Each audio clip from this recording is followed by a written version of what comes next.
Boa tarde a todos. Mais uma vez, é uma felicidade muito grande estar aqui para esse evento sobre o novo processo tributário, análise econômica do processo tributário, com o ministro, excelentíssimo ministro Luiz Fux. Eu tenho dito isso de forma até exaustiva. As pessoas me perguntam por que eu aceitei ser procurador-geral do Estado nesse momento. A resposta está aqui, né? Estou sentado junto a um dos meus grandes ídolos no direito, dos maiores processualistas que esse país já teve, e para um evento especial, né, que imagino que seja especial para Vossa Excelência também, ministro, está dividindo a mesa com o Rodrigo, né, que já vem brilhando no processo e que vai certamente engrandecer a nossa tarde aqui. E eu vou, antes de passar a palavra para o presidente da mesa, porque eu estou aqui de penetra, meu querido amigo Marcos Vinícius. O Marcos foi um amigo que a PGE me deu, mas, acima de tudo, foi um irmão que Brasília me deu, né? Nós passamos um período juntos lá em Brasília, no Supremo Tribunal Federal, e Marquinhos está indo agora para uma experiência acadêmica em Colômbia, e está deixando a chefia da dívida ativa, né, da Procuradoria-Geral do Estado. E eu queria deixar aqui meu agradecimento, Marquinhos.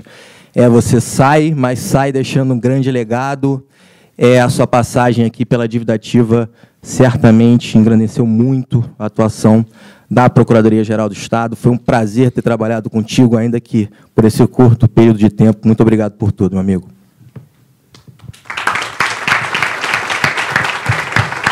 Obrigado. Boa tarde a todos. Muitíssimo obrigado. O Rodrigo não esperava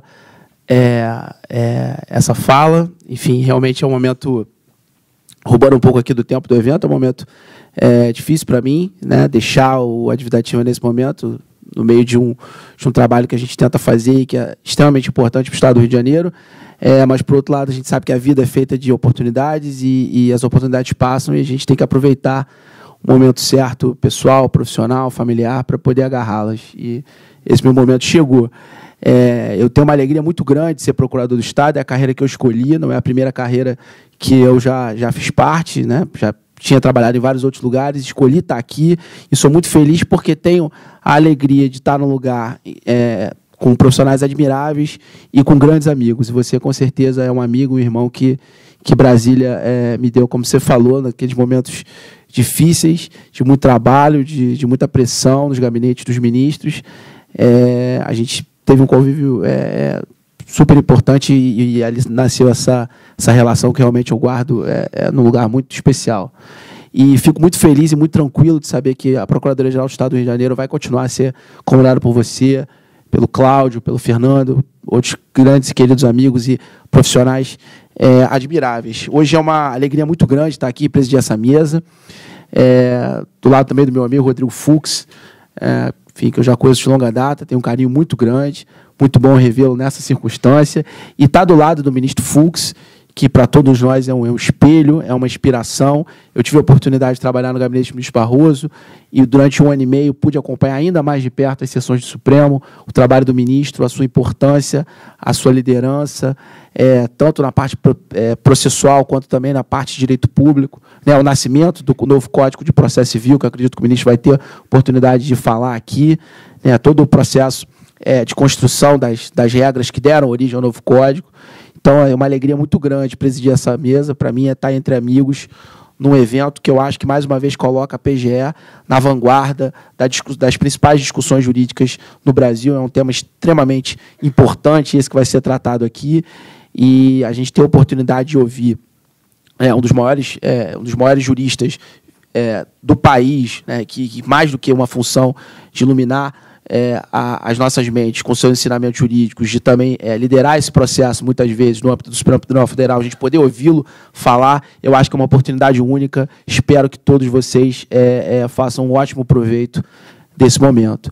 Então, sem mais delongas, eu vou ler aqui muito brevemente o currículo do ministro, embora dispense apresentações, e, na sequência, eu vou passar-lhe a palavra. O ministro Luiz Fux, ministro do Supremo Tribunal Federal, atualmente é presidente do Tribunal Superior Eleitoral, professor titular da Universidade do Estado do Rio de Janeiro, doutor em Direito Processual Civil pela UERJ.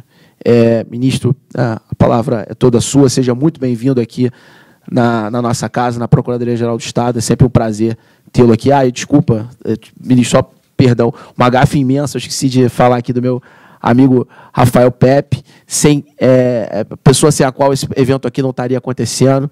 Peço mil desculpas, Rafael, mas se eu tive alguma participação foi com a ideia, toda a concepção e o trabalho para poder colocar esse evento de pé hoje. Inclusive, consegui abrir uma agenda na concorridíssima agenda do ministro Fux e do meu amigo Rodrigo. Foi todo o trabalho do Pepe, então te agradeço muito por esse trabalho, por ter feito esse painel aqui acontecer.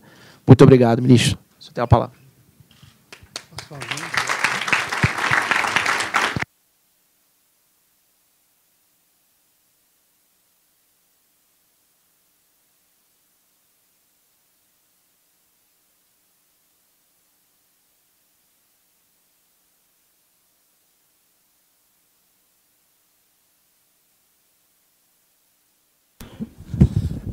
Doutor Marcos Vinícius, com quem eu tive também o prazer de conviver no Supremo Tribunal Federal, o Pepe, que é o nosso amigo lá da UERJ, e se esse evento está ocorrendo, não só pela organização aqui, também decorre de uma súplica e um reclamo dele, que foi até Brasília, dizendo que se eu iniciei lá os estudos sobre a análise econômica do processo, eu deveria também fazê-lo no Rio de Janeiro. E não precisou muito para convencer um carioca de fazer um evento no Rio de Janeiro, e nós já temos essa cadeira na disciplina de processo do doutorado. E também saudar aqui meu filho, Rodrigo Fux, que me ouve todos os dias, não sei o que está fazendo aqui.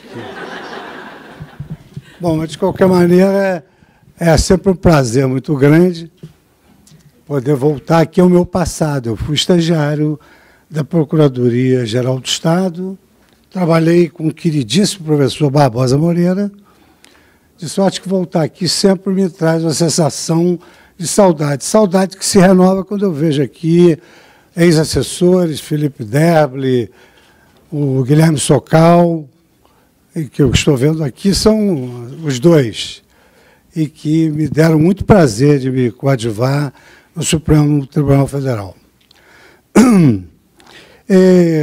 Essa é uma nova disciplina, uma nova maneira de enxergar o direito em geral, notadamente o direito processual.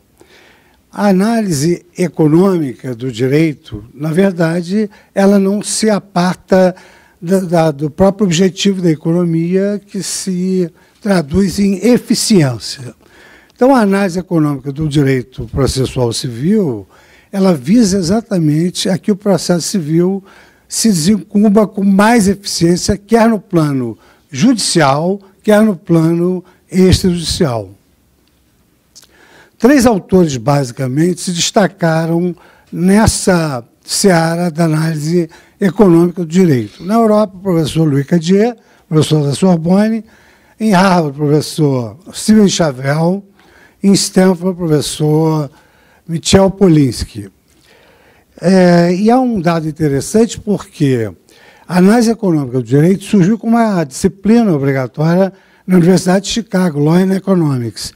E, na verdade, foi exatamente em Harvard que se desenvolveu com maior intensidade. Há hoje vários autores, várias obras e vários colegas que foram a Harvard se especializar nessa matéria. Dentre tantos, o nosso colega que trabalhou com Derble e com Socal, o Bruno Bodar, e agora o Felipe está indo para o Pedro Felipe, que foi juiz no Piauí, e está indo agora para Oxford. E eu tive a oportunidade de debater com esses professores sobre a análise econômica do direito à luz do processo civil brasileiro, cuja formação dos juízes é um pouco diferente daquela formação dos juízes do sistema anglo-saxônico, que são extremamente racionais. O sistema brasileiro é calcado na justiça e na moral, ao passo que o sistema anglo-saxônico ele é calcado na justiça e na razão.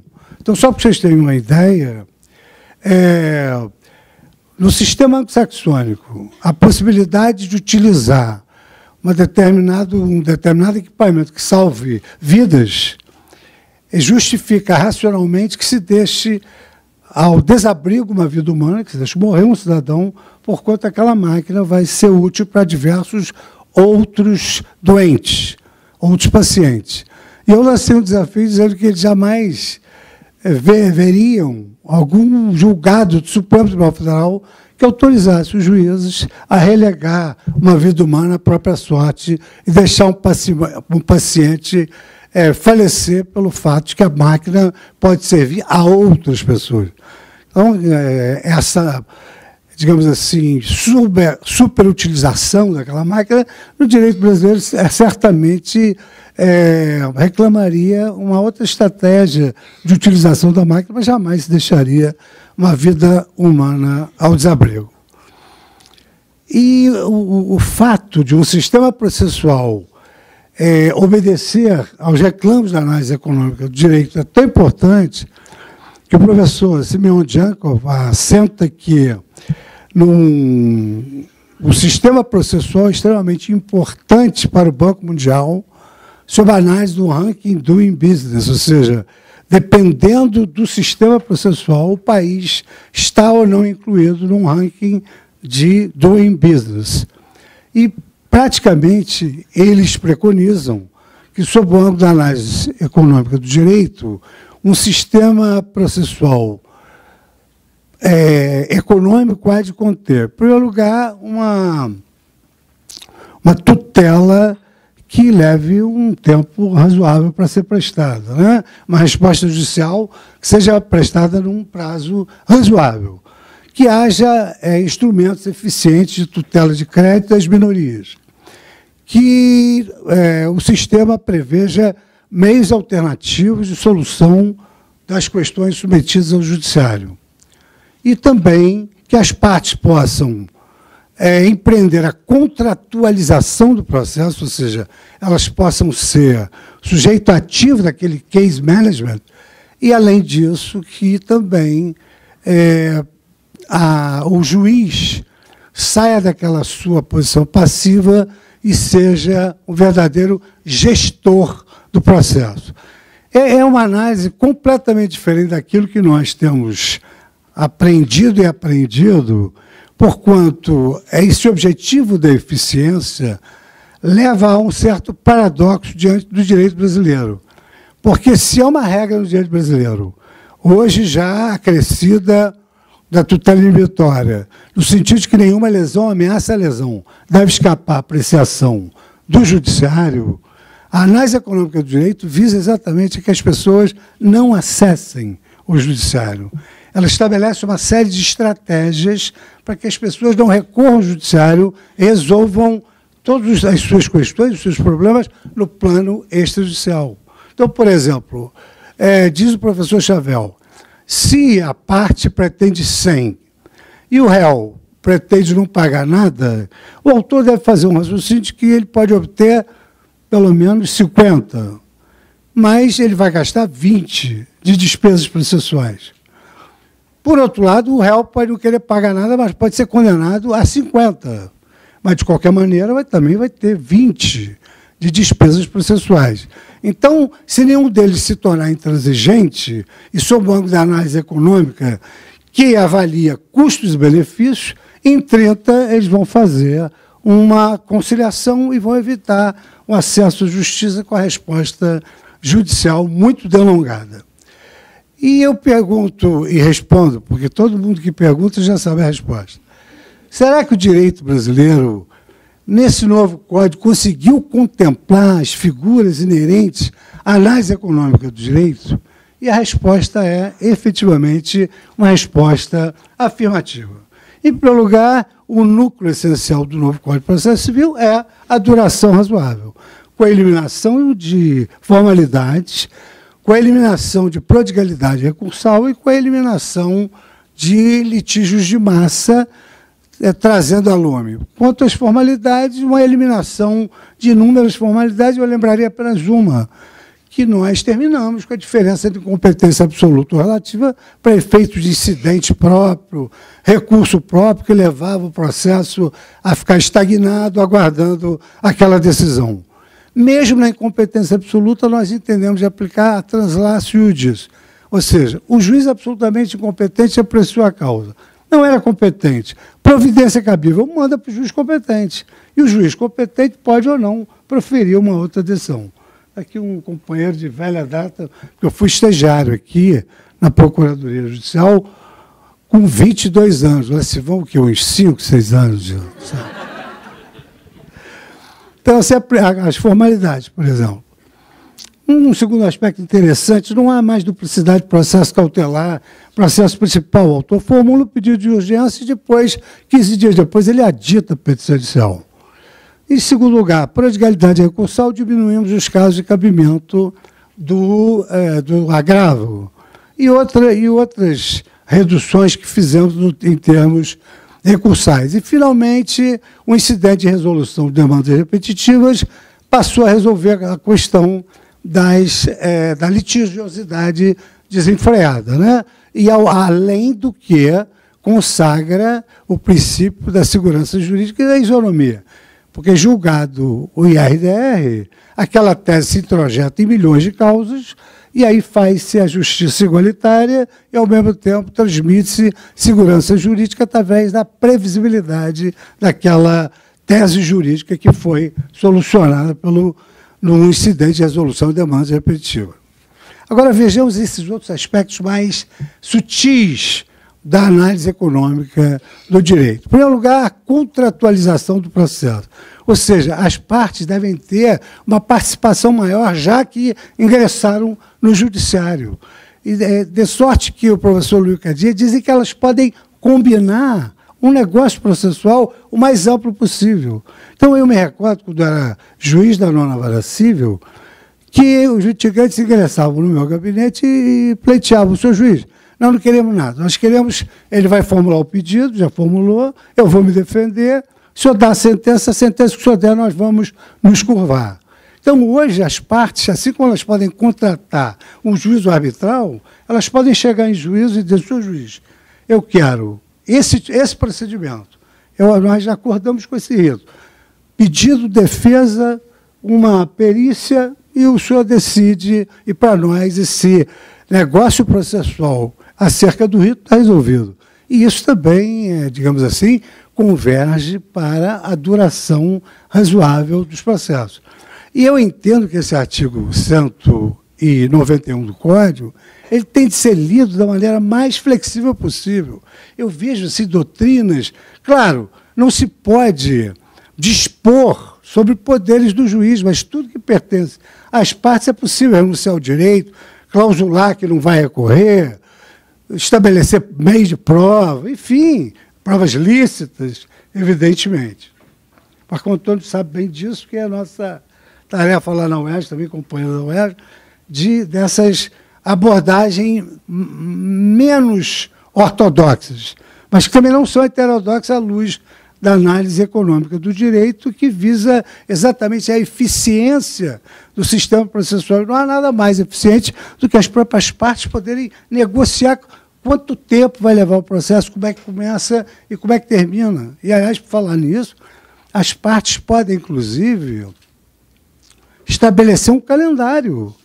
Podem estabelecer um calendário no processo, está no artigo 190, e cumprido aquele calendário, descumprido o calendário é preclusões. Cumprido o calendário, a parte já vai saber quando é que vai terminar a solução da sua causa. E isso faz parte, digamos assim, desse objetivo da análise econômica do processo em relação a um sistema processual.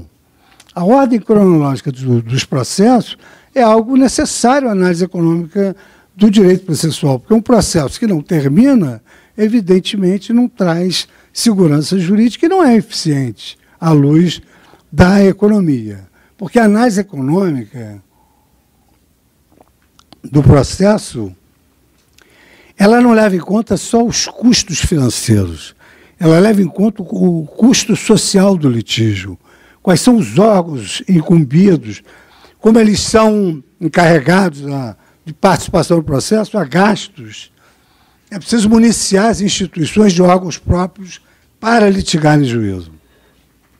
Então, o sistema processual tem para duração razoável até a ordem cronológica e tem para a contratualização do processo, que é a doutrina preconizada pelo professor Louis Cadier, essa contratualização que está prevista no artigo 190, que deve ser a mais ampla possível, apenas podando a disponibilidade das partes aos poderes do juiz.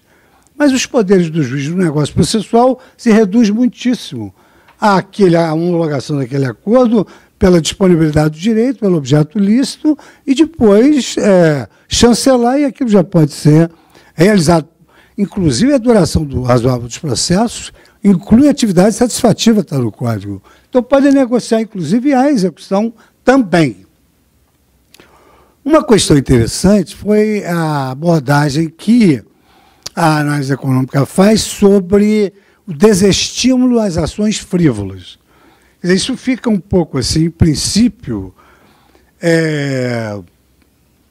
fica no momento inicial uma dúvida sobre como é que se pode evitar o acesso à justiça através de demandas frívolas se a regra da inafastabilidade está na Constituição Federal. Isso é verdade, não se pode impedir o acesso à justiça.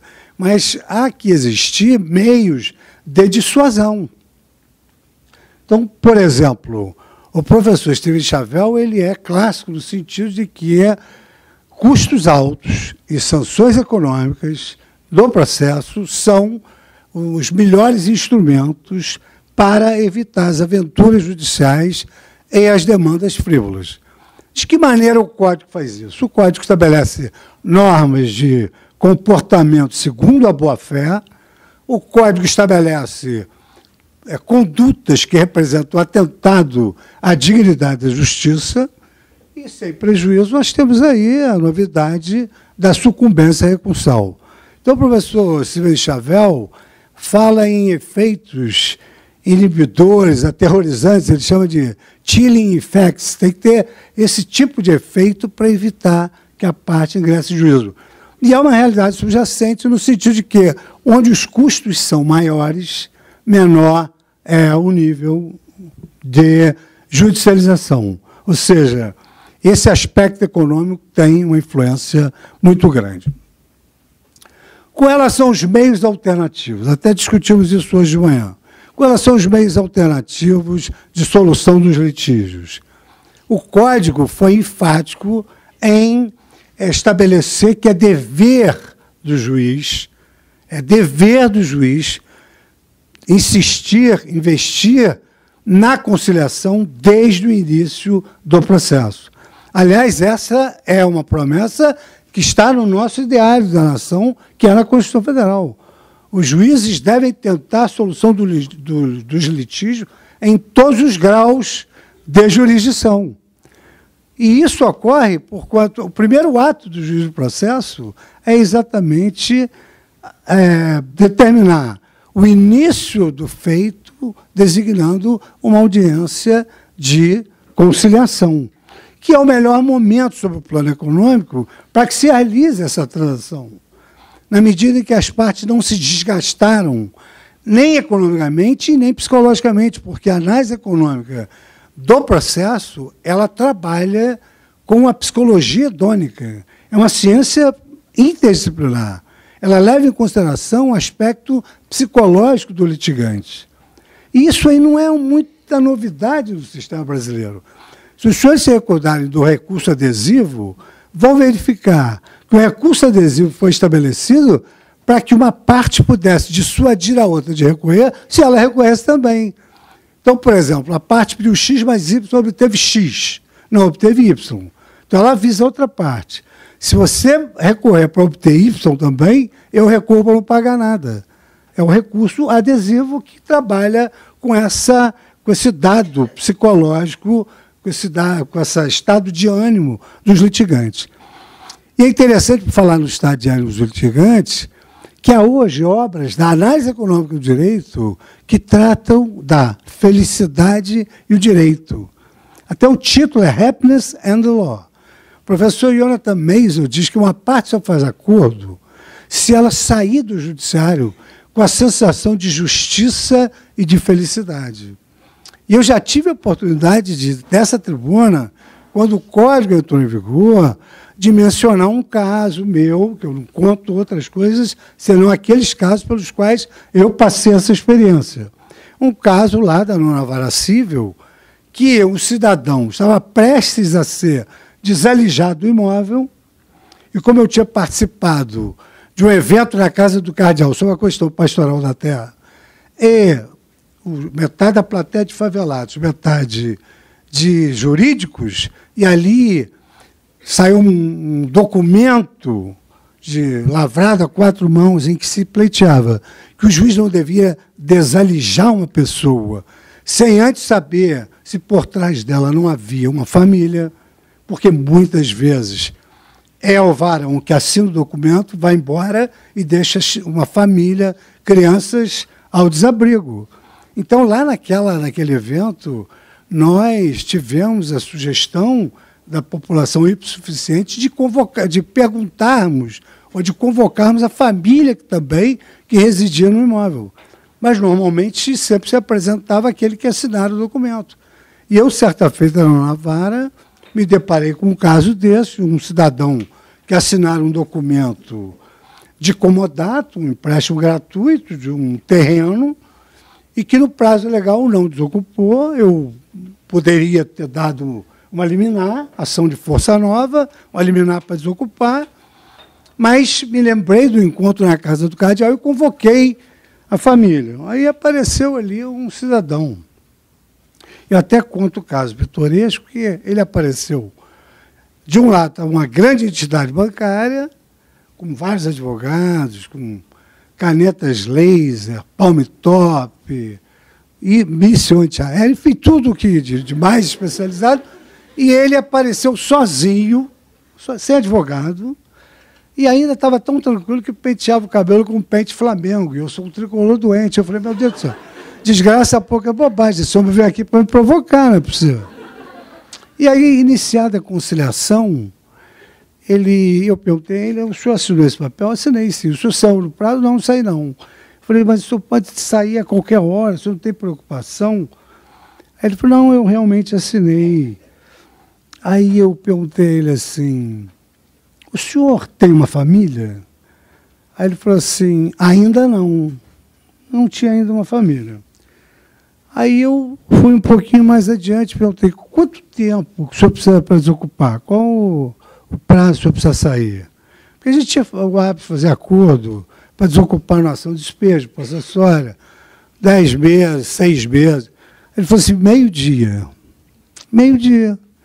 Aí, o senhor vai me perdoar, não posso invadir a sua privacidade, mas nós montamos aqui toda essa audiência, todo mundo preocupado com o senhor, e o senhor diz que ainda não tem uma família e quer sair meio-dia. Por que não saiu antes? Não é? Quem pode sair meio-dia, sai antes. Ele falou, não, conforme eu disse ao senhor, eu vou me casar amanhã. E aí eu quero voltar do casamento para minha casa. E depois eu vou ver o que eu vou fazer, eu com a minha esposa. E eu fiquei imaginando o que ela ia fazer com ele. Para sair meio-dia. A verdade foi a seguinte, os advogados ficaram assim, muito como os senhores, perplexos, mas acharam engraçado ele pedir meio-dia, e aí deram de presente a ele um termo de ocupação por 6 meses sem pagar um tostão. Algo que nós, numa decisão, não conseguiríamos. Pois bem, e é porque aquilo foi aceito pelos advogados e por ele?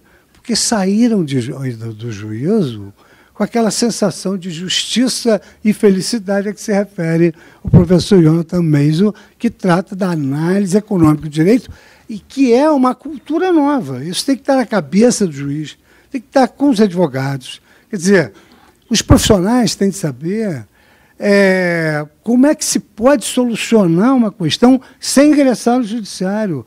Eu, soubesse isso, hoje teria decidido uma série de causas com outra cabeça completamente diferente, mas até disse hoje na aula do doutorado, eu acho que eu consegui o máximo em termos de conciliação na análise econômica, que eu consegui fazer não só o acordo do volume morto do Rio Cantareira, como eu também consegui fazer uma coisa em que um time de futebol concordou em sair da segunda divisão e para a terceira e deixar o outro ir para a segunda. Eu acho que isso realmente nunca mais vai acontecer.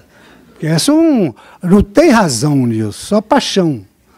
Bom, então a conciliação hoje, há vários métodos de indução à conciliação que levam a uma solução num prazo diminuto e que atende esses postulados da análise econômica do direito.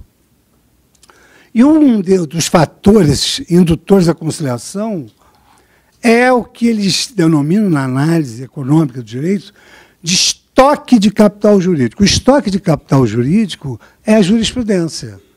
Então, dizem eles, como o cidadão já tem a previsibilidade da jurisprudência, ele certamente ou faz uma conciliação ou não litiga.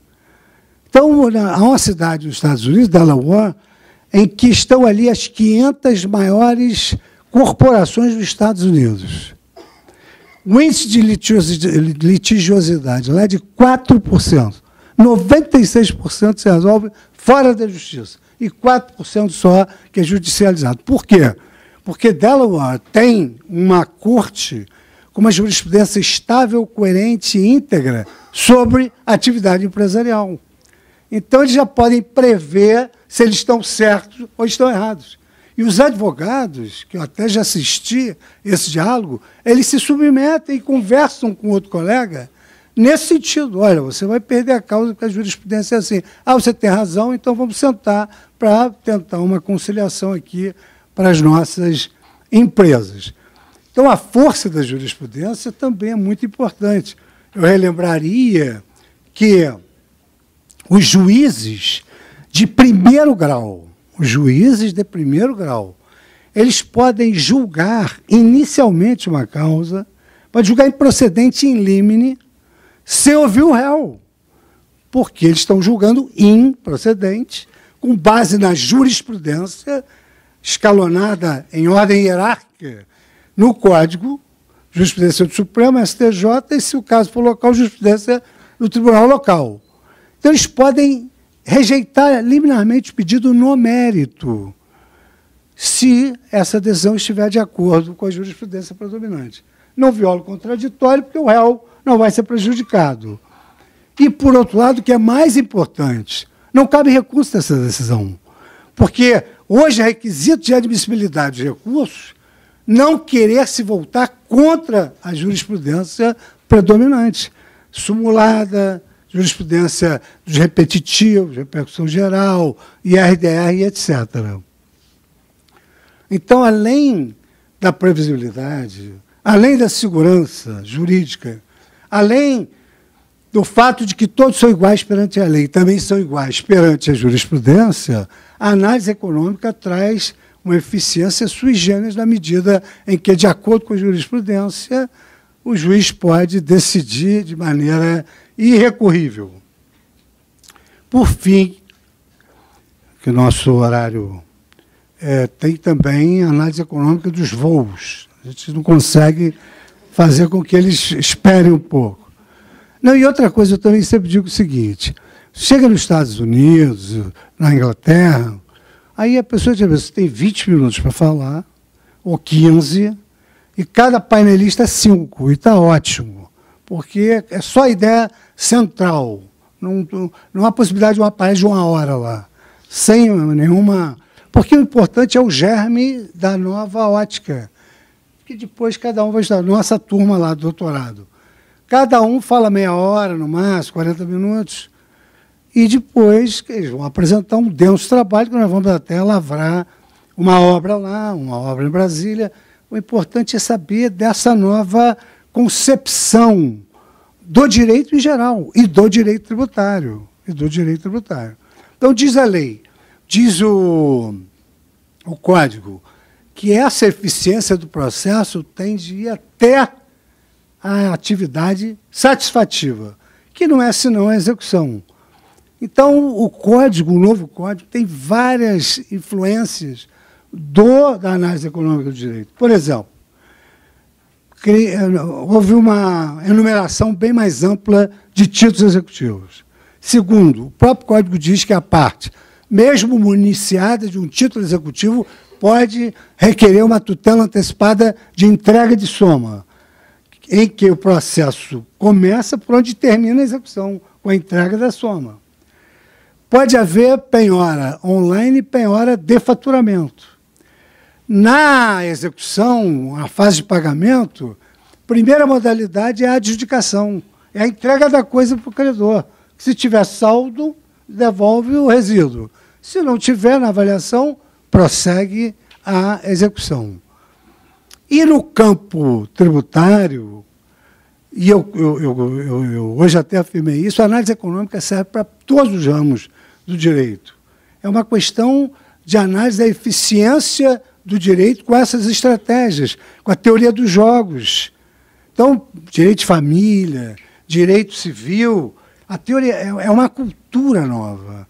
É um estágio do pensamento que antecede a todos os outros, quando procuram os senhores para a solução de um caso específico. Então, por exemplo, na área tributária, execução fiscal. As estatísticas demonstram que as execuções fiscais, elas acarretam um grave ônus para a fazenda pública. Por quê? Porque os débitos e a impotência patrimonial dos devedores não sugere a promoção de execuções fiscais. Então, há estatísticas que eu fiquei absolutamente perplexo. Hoje, a Fazenda Nacional só executa débitos acima de R$1 milhão. Aí dirão os senhores, poxa, mas nós somos um país pobre. Só executar débitos acima de R$1 milhão, mas, em contrapartida, o Supremo Tribunal Federal chancelou a constitucionalidade do protesto de CDA. Então, só no protesto da CDA, o devedor corre para pagar e nem se desenrola uma execução fiscal. Ao passo que as execuções fiscais abarrotam os tribunais, ficam à procura de anos a fio pelo devedor e pelo seu patrimônio, e isso é uma despesa absurda. As estatísticas do CNJ me causaram, assim, uma perplexidade ímpar. Milhões e milhões de reais que hoje não são gastos pela omissão propositada de demandas de execução fiscal. E, por fim, no campo tributário, como todos aqui sabem, as decisões tributárias têm um impacto econômico muito grande. Ou ela arrasa as empresas, ou elas acabam com o Estado. Porque no período quinquenal pode haver repetição de débito. O Estado não tem dinheiro para pagar. Porque o Estado já satisfez as necessidades coletivas. E também não tem dinheiro para pagar, mesmo ainda que não tenha satisfeito as necessidades coletivas. Gastou com outras coisas. A empresa é a mesma coisa. Ela tem 5 anos para sofrer ali aquela execução do Estado, se, por exemplo, for declarada a constitucionalidade de um tributo que se revelava inconstitucional à luz de diversas respostas judiciais dos tribunais do país. Então, hoje, por exemplo, para efeito de análise econômica do direito, é necessária a modulação dos efeitos da decisão tributária, porque elas causam um impacto muito grande, ou de um lado ou de outro. Então, vejam que nós estamos diante de uma nova cultura, uma nova disciplina, uma nova maneira de pensar o direito, porque o direito, efetivamente, ele não é um museu de princípios. O museu, ou o direito, vive sempre em constante modificação.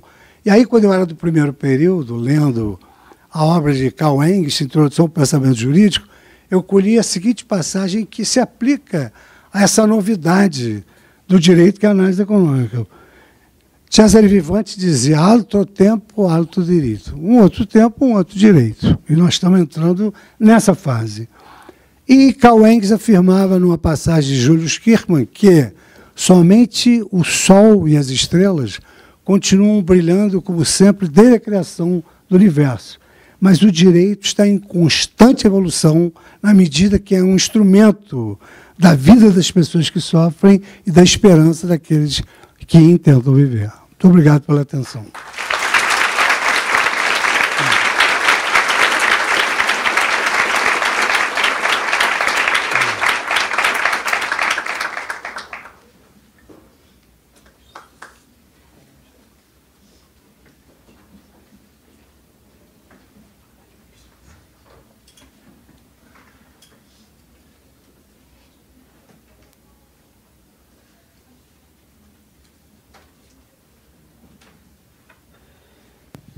Alô?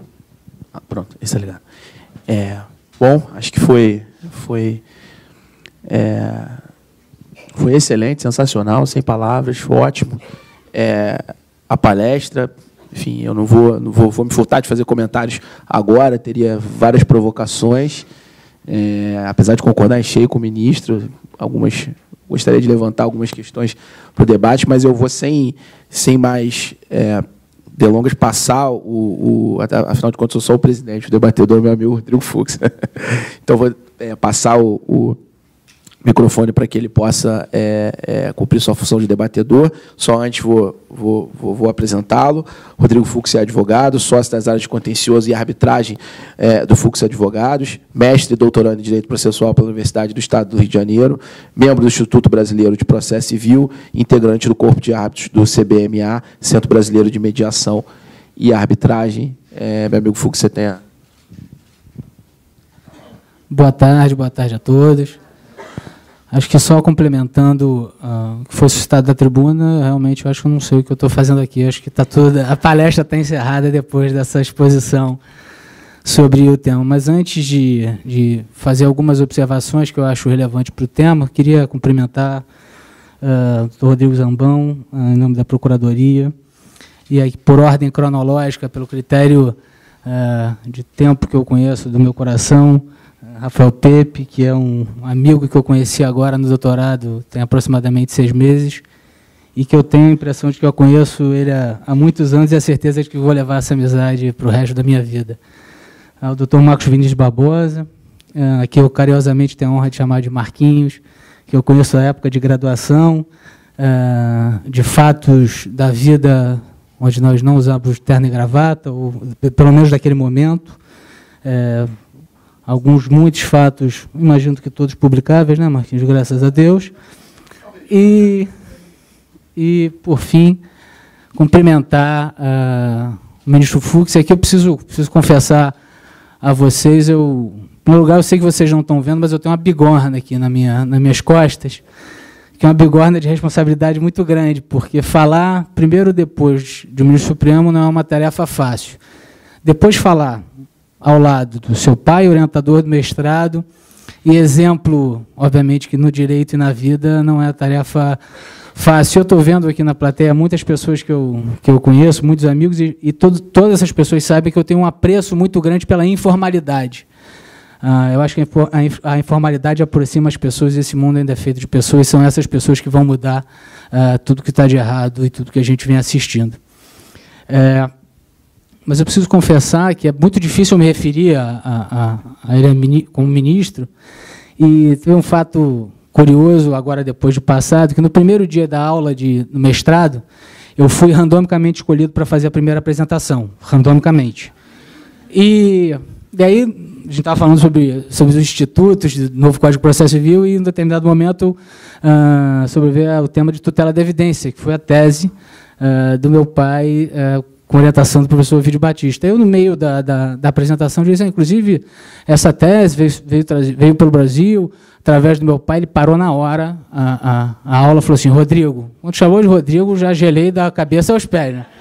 Que me remeteu às piores coisas que eu já pude ter feito na minha vida. Porque Rodrigo, nem eu lembro que é meu nome, porque eu tenho trocentos apelidos. Marquinhos, por exemplo, me chama de Fusquinha, que é um apelido carinhoso que eu gosto muito. É Fux, Fuxinho. Agora, Rodrigo é muito grave.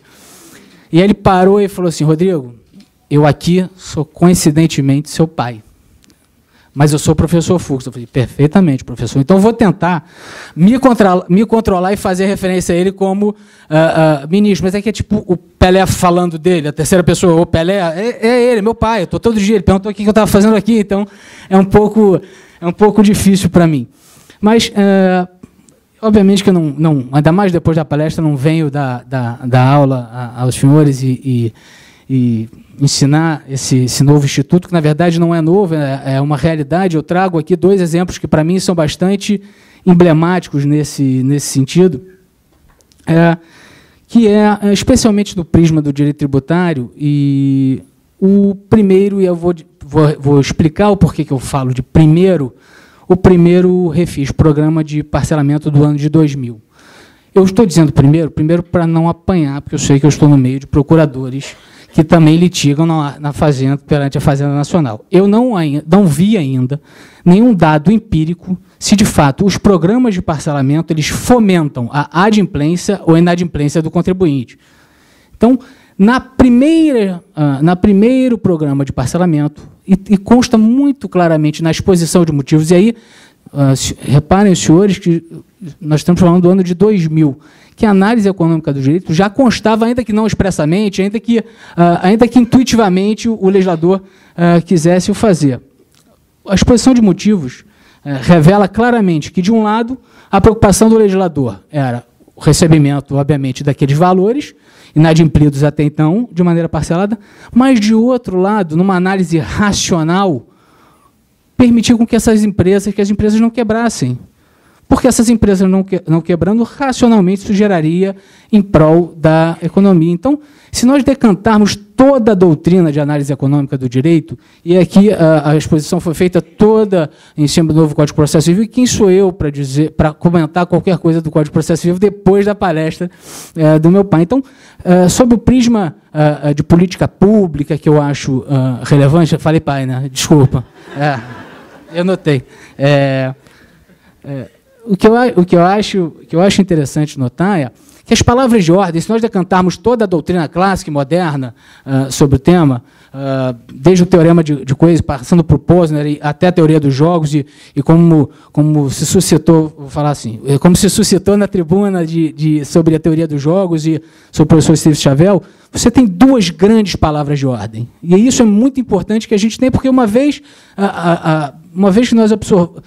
absorvida a ideia dessas duas palavras de ordem e o equilíbrio entre elas, a gente consegue aplicar em todos os ramos do direito, inclusive do direito civil, no direito administrativo. Eu vou trazer aqui um exemplo prático, que não é do direito tributário, que é do direito administrativo, mas que ocorreu na prática e foi super exitoso. E esses dois programas, que é o que eu trago agora.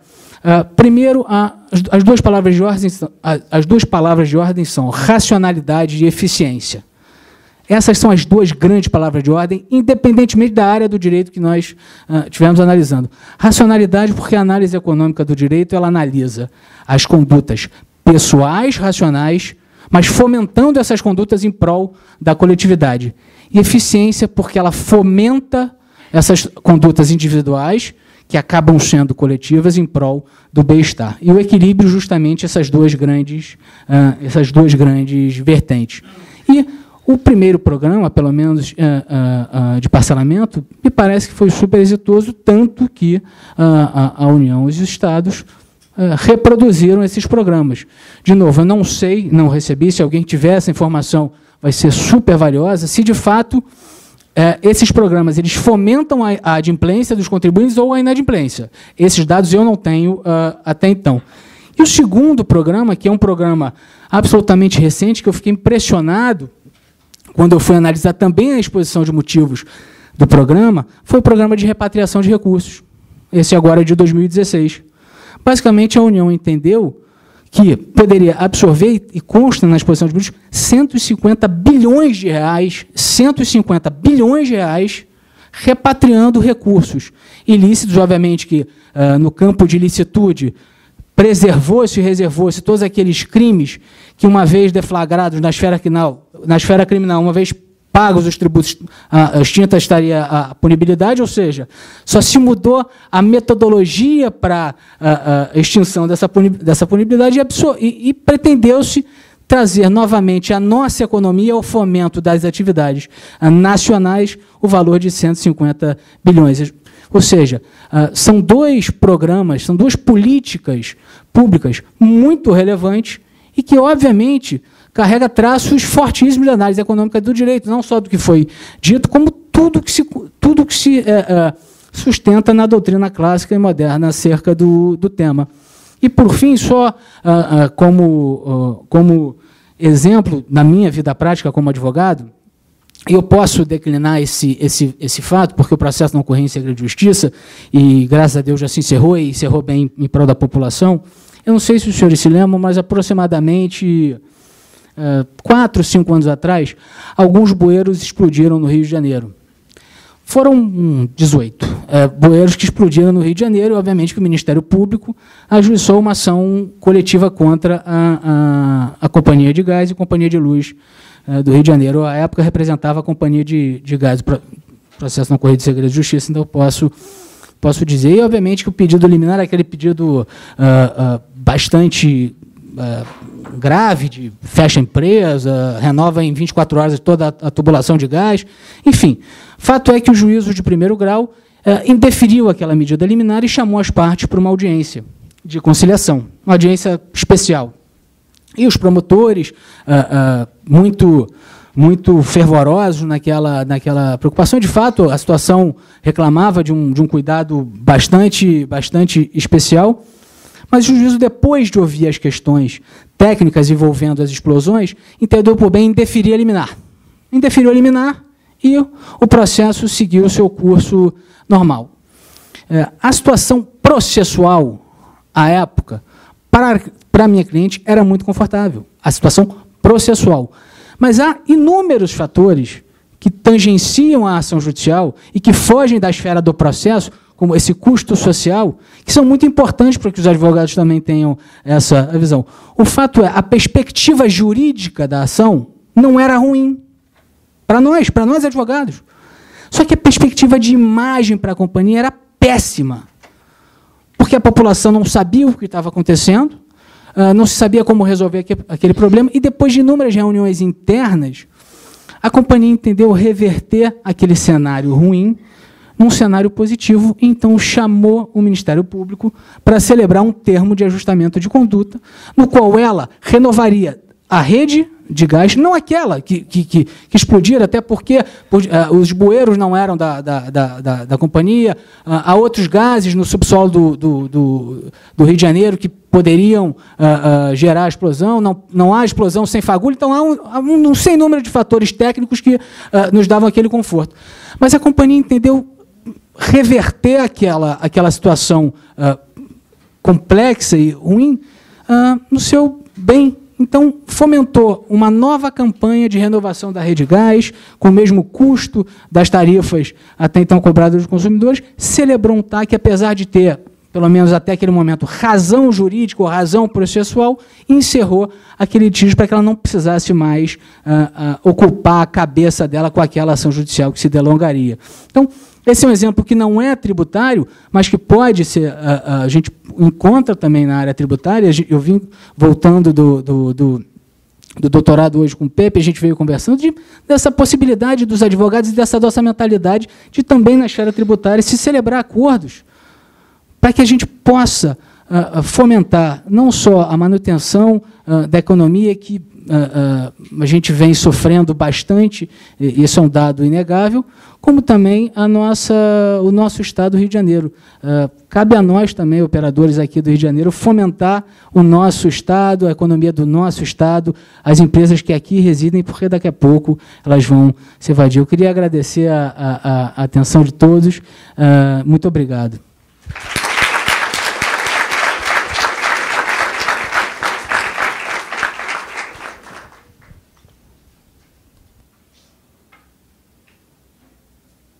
Eu queria dizer que aqui na Procuradoria é tipo a ONU, dá para falar mal de pedido de ação civil pública, tá? Aqui pode. Muito bacana mesmo. Você queria falar, Pepe? Não? Vou passar a palavra aqui ao Marquinhos, então, que eu vi que escreveu um monte de coisa para falar e tem muita coisa a contribuir. Não, mais uma vez, parabenizar o Sejur por todo o apoio, agradecer pelo apoio, por ter colocado esse seminário de pé. Eu acho que o tema é um tema que eu acho que é um tema da hora para vários setores do direito, também para o direito tributário. Agradecer e parabenizar nossos palestrantes. O ministro Fux, sem palavras pela sua palestra, e você, e o senhor como julgador, ter essa visão, e a gente saber que analisa os casos que chegam até o seu gabinete, que são dos mais importantes para o Brasil, sobre essa ótica, é um conforto para todos nós como juristas e como brasileiros também, que vivemos na pele as decisões emitidas pelo Supremo Tribunal Federal nos seus mais diversos ramos. Rodrigo, parabéns pela palestra. Parabéns pelo olhar. Eu acho que você tocou num ponto super importante também, que é a necessidade de se litigar menos, de se procurar mais o acordo, dentro de uma lógica muitas vezes econômica, mas não só econômica, muitas vezes também social, pensando no custo social daquele litígio. Então, acho que os temas que foram abordados aqui são absolutamente fundamentais. Eu queria só usar a prerrogativa de presidente aqui, e não vou fazer uma nova palestra, longe disso, mas queria só provocar um pouco e depois ouvir um pouco a opinião de vocês sobre alguns temas e algumas coisas que me fazem pensar sobre esse assunto, especialmente sobre a aplicação da análise econômica do direito, do Law and Economics, especificamente para o direito tributário. Eu tenho alguma resistência, não à utilização da análise econômica do direito, propriamente dita, mas mais com relação a limites que, para mim, parecem um pouco mais fortes quando se olha o direito tributário, da utilização da análise econômica do direito como um mecanismo de fazer um desenho de um sistema tributário ideal. E aqui eu uso um pouco como marco teórico um texto de um professor de Colômbia, Alex Raskolnikov, que coloca bem isso a partir de 3 argumentos que eu acho que são extremamente importantes.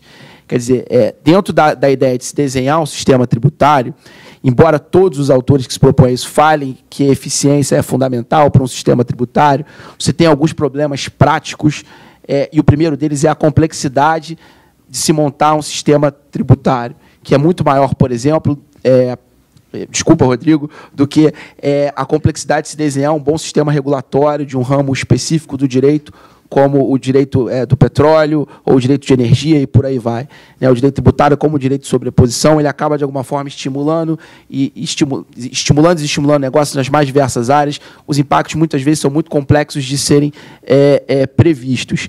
E, principalmente, você tem uma dificuldade muito grande no que diz respeito ao não pagamento. Por melhor que seja o seu sistema tributário, por mais que você consiga criar um sistema tributário que elimine todas as hipóteses de planejamento tributário abusivo, você nunca vai conseguir impedir o puro e simples não pagamento pela desaceleração da atividade econômica, por se evitar a prática de um determinado fato gerador. Eu começo a vender menos, eu começo a trabalhar menos para ganhar menos, porque eu não quero pagar todo o imposto de renda, e por aí vai. Então, você tem uma dificuldade inerente a algo que é simplesmente imparável, que é o não pagamento. Você pode tentar chegar a um equilíbrio, mas não é algo que você consiga controlar e nem tratar sobre uma análise única e exclusivamente de internalização dos custos, que é uma ideia importante para a análise econômica do direito. Um outro ponto que como ferramenta para desenho do sistema tributário ideal, me incomoda um pouco, é a lógica de como se compatibilizar eficiência e redistribuição. Qualquer sistema tributário, hoje, no mundo, ele tem que ter uma preocupação também no que diz respeito à redistribuição de custos e redistribuição de renda entre a sociedade. Por mais que muita gente discuta que você não consegue fazer uma redistribuição, embora isso seja discutível, você não consiga fazer uma redistribuição adequada por meio do sistema tributário, o sistema tributário não seja uma ferramenta para promover redistribuição social, e esse é um debate que eu acho que não se encerrou ainda, eu acho que ninguém discute a capacidade que um mau sistema tributário tem de aprofundar os problemas de redistribuição. Então, isso é um ponto importante. Eu acho que isso traz uma atenção adicional para você compatibilizar eficiência e redistribuição. E um terceiro ponto, que está diretamente, de alguma forma, relacionado com esse, é o problema do referencial, do baseline. Quer dizer, é mais fácil você pensar, e você, quando você está trabalhando com Law and Economics, de certa forma, você está tentando compatibilizar o que seria o sistema ideal com o sistema atual e fazer uma modulação de regras que você consiga chegar o mais próximo possível do que seria o sistema idealizado.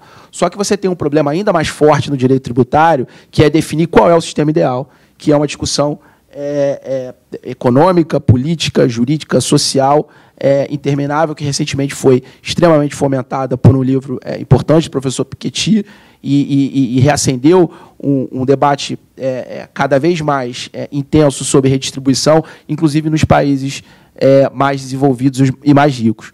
Então, eu queria pontuar só isso para dizer o seguinte, levando isso em consideração, eu acho que o grande papel, e aí o que eu queria falar conversa diretamente com o que já foi dito aqui, o grande papel da análise econômica do direito no direito tributário é exatamente no processo tributário e na formulação de um ambiente tributário menos litigioso e mais conciliador, digamos assim.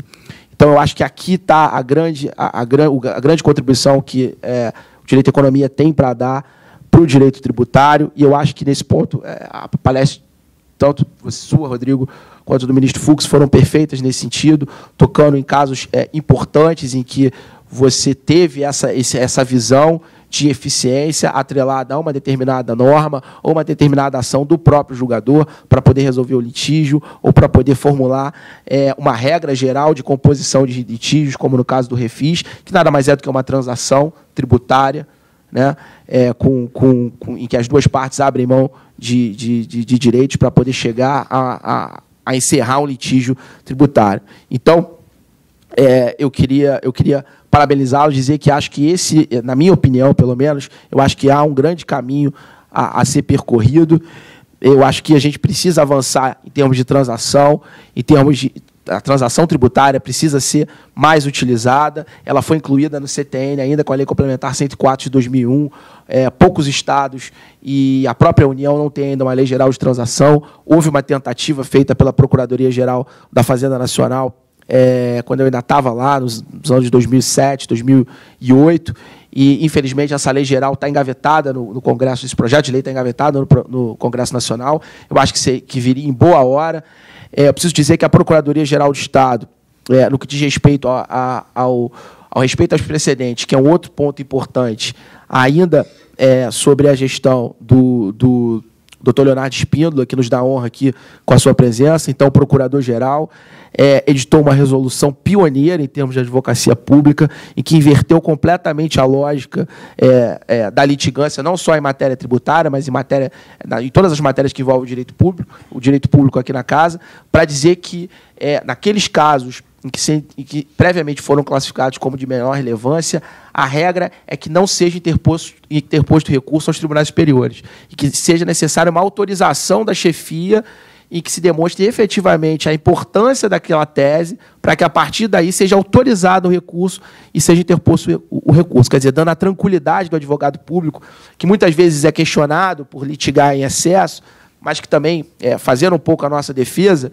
também é muito cobrado pelos órgãos de controle quando, eventualmente, deixa de ir até as últimas instâncias em relação a uma causa. Então, essa resolução corajosa e pioneira do Leonardo ajudou bastante a melhorar. Eu acho que já está tendo frutos, foi do final do ano passado, salvo engano, e já está tendo frutos em termos de descongestionamento de recursos. A Procuradoria-Geral da Fazenda Nacional também tem tomado passos importantes nesse sentido, e acho que esse é o caminho. Quer dizer, atualmente, segundo dados do CNJ de 2017, 39% de todos os processos que tramitam pendente de julgamento na Justiça brasileira são execuções fiscais. 75% de todas as execuções pendentes são execuções fiscais. Em 2016, mais ou menos ali em maio, junho, quando eu fiz esse levantamento para escrever um artigo em coautoria com o ministro Barroso, quase 40% das repercussões gerais pendentes de julgamento no Supremo versavam sobre matéria tributária, em que pese o direito tributário não ser, nem de longe, o principal, digamos assim, o volume maior de recursos que chegam à corte. Mas, por uma série de razões, pelas cifras, pela importância para a Fazenda Pública, pela importância econômica e pela facilidade de vocalizar as teses tributárias como sendo relevantes e passar pelo filtro da repercussão geral, elas ganharam essa importância. Então, eu acho que acho que esse painel vem em ótima hora. Acho que a análise econômica do processo tributário tem um grande campo para ser estudado, com dados empíricos, com mais debates, e acho que isso aqui é apenas uma forma de fomentar esse debate, de levantar um pouco essa bandeira, a necessidade de se olhar problemas novos com uma nova lente e utilizando novas ferramentas. Eu acho fundamental esse debate. Eu queria só fazer uma provocação, ministro, e saber, o senhor agora assume como vice-presidente do Supremo, mais dois anos aí, Vossa Excelência vai exercer esse papel honroso de presidente da Corte. Quer dizer, como o Supremo Tribunal Federal, no que diz respeito à gestão interna dos seus processos, repercussão geral, na própria questão do manejo da agenda, como uma forma também de dar conta dos múltiplos processos que tramitam na justiça brasileira, e muitos deles de direito tributário. Como o senhor vê essa questão? Como o senhor acha que o Supremo pode ajudar especificamente nesse debate, ou acelerando a pauta, ou na seleção de casos, para que dê uma contribuição, ou até, como eu particularmente sustento, numa análise mais criteriosa na seleção dos casos tributários que a Corte reconhece como tendo repercussão geral, para poder manejar esse manancial de processos tributários pendentes, e que tem um custo enorme, tanto para o Estado, né, quanto para as empresas. Uma pesquisa recente da Fundação Getúlio Vargas já dá conta que as provisões em matéria tributária já superaram as provisões em matéria trabalhista. Hoje muitas empresas têm valores altíssimos que elas têm que reservar para poder pagar futuras demandas bilionárias que estão pendentes, algumas perante o Supremo Tribunal Federal, outras ainda em tribunais inferiores. E eu vi aqui uma das ideias do ministro que eu achei importante também é a modulação dos efeitos como uma forma de dar conta desse problema. Então, eu queria ouvir um pouquinho sobre esse tema. Em primeiro lugar, parabenizá-lo aí pela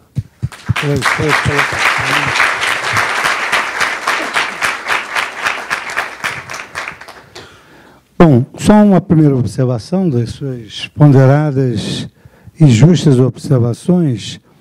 Eu também tenho a impressão de que você só utilizar a análise econômica do direito para conseguir elaborar um sistema tributário é mais complicado. Eu acho que os instrumentos da análise econômica do direito servem exatamente para desafogar o judiciário, como, por exemplo, a criação de um contencioso administrativo com coisa julgada administrativa.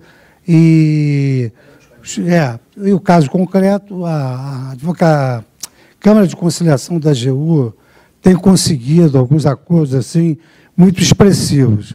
Recentemente, na semana passada, eu convoquei os caminhoneiros e o setor produtivo. E naquela audiência, que parecia absolutamente inviável, eu, em primeiro lugar, chamei os caminhoneiros. Isso é uma estratégia de análise econômica do direito. O litigante débil, você precisa melhorar a autoestima dele. Então, eu chamei primeiro os caminhoneiros e disse, olha, os senhores têm toda a razão, os senhores, realmente, essa terceirização que leva a chegar na ponta do caminhoneiro, que fica sem meios de pagar o óleo diesel, a troca de pneus, isso aí realmente é um sistema intolerável. Só que os senhores são brasileiros como todos nós. Então, nós não podemos assistir àquela crise de desabastecimento. Aí, eu expliquei para eles, claro, é preciso que os senhores saibam que os senhores têm importância na sociedade, o pleito é justo, é preciso que essa ânsia do lucro se curve às necessidades, mas, expliquei a eles, de qualquer maneira, vocês, como bons brasileiros, têm de saber, por exemplo, o seguinte, a greve que vocês engendraram levou o Brasil a uma situação internacional depreciativa, porque no cenário internacional se imaginou que o Brasil fosse descartar toda aquela mercadoria já ultrapassada no mercado internacional, e aí fecharam as portas do mercado internacional. Os senhores, como brasileiros, têm que ter essa ideia, porque amanhã ou depois os senhores ficam até sem nenhum meio de subsistência. Porque imagine que isso tenha chamado a atenção do setor produtivo a tal ponto que ele queira se tornar um setor autossuficiente do transporte. Vocês perderam o emprego de vocês. Então é importante que vocês tenham consciência dos perigos desse movimento. É preciso que os senhores saibam que o Supremo Tribunal Federal tem jurisprudência pacífica sobre a interdição do tabelamento. Aí você, ao mesmo tempo que eleva a autoestima, mostra as fraquezas. Mas eles saíram satisfeitos da reunião e foi o tipo da conciliação que eu tirei eles de uma sala e botei em outra, para não juntar primeiro. Aí chamei o setor produtivo. que, evidentemente, conhecendo a jurisprudência do Supremo, entenderam de não tentar nenhuma conciliação de plano. E aí eu também, digamos assim, você, para fazer a conciliação, você tem que mostrar as concessões que eles têm de fazer, também o lado da fragilidade da pretensão deles. Então eu disse, olha, nós temos uma Constituição pós-positivista, que elege valores morais, que o ser humano é o centro de gravidade do ordenamento jurídico, ilumina o universo jurídico.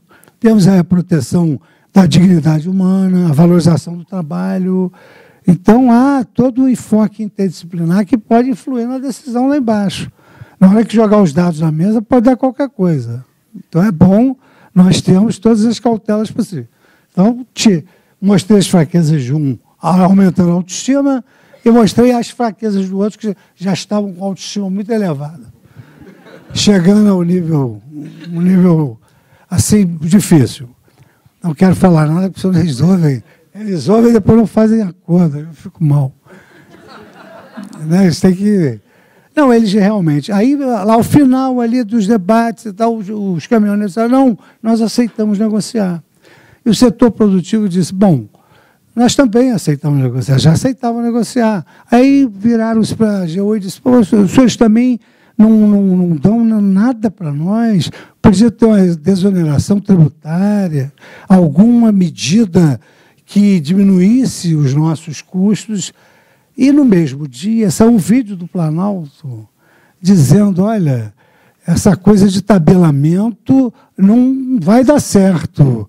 Isso tem severas consequências. Eu fiquei um pouco admirado, porque o tabelamento saiu de lá. E eles dizendo que não era um bom negócio. Então não deviam ter feito, mas fizeram. Eu acho que, na verdade, aquele vídeo era para... Sabiam que tinha uma conciliação, podia o judiciário, que não é integrante de um governo de juízes, podia o judiciário resolver, e aí o executivo talvez ficasse, digamos assim, numa apreciação dos poderes menos hegemônico do que o judiciário. A verdade é que eles saíram para apresentar, quinta-feira agora, uma proposta de preço intermediário, e eu hoje já vi uma notícia de que o governo tem um pacote de bondades aí tributárias para o setor produtivo. Então, acho que vamos chegar realmente a um bom termo e acho que a conciliação ela é extremamente útil, não só o contencioso administrativo com o conjugado administrativo, mas também a conciliação. Mas eu concordo que, em termos de sistema, criar um sistema à luz da análise econômica, eu não consigo imaginar. Eu acho possível um processo judicial tributário com os elementos da análise econômica.